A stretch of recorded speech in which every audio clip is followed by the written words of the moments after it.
First of all, let us get oriented with the picture. So here is the lateral view of the skull with a zygomatic arch cut here. So the zygomatic arch is cut. So just deep to that you can see the body of the posterior surface of the body of the maxilla can be seen here. That's the posterior surface of the body of the maxilla. Just behind that you have the sphenoid bone, which looks like a bat with its body and greater wing above. So here is a greater wing on the sphenoid, and here you can see the lateral pterygoid plate. So what you see here is the lateral aspect or lateral surface of the lateral pterygoid plate. Okay. So here the superior head, the lateral pterygoid must have two heads. The superior head, which is obviously attached above, superiorly to the greater wing of the sphenoid, and inferior head, as the name implies, it's attached inferiorly to the lateral surface of the lateral pterygoid plate. So here is the lateral surface of the lateral pterygoid plate.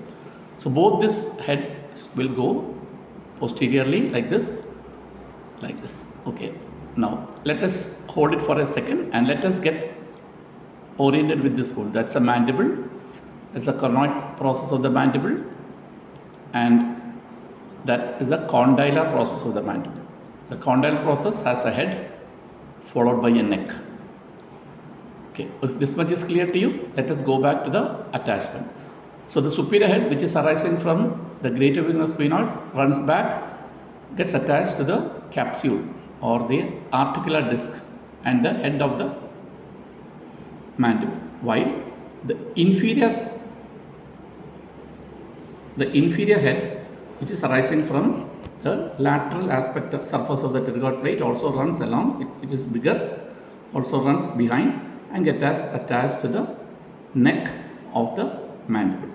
So ultimately what happens is, if this contracts, it will pull the head of the mandible forwards. It will pull the head of the mandible forwards, which will, like this, forwards, which will tilt the wall of the mandible down like this behind, okay, because of the restriction caused by the fossa here. So it will pull the mandible down, which will help in opening the mouth. Thank you.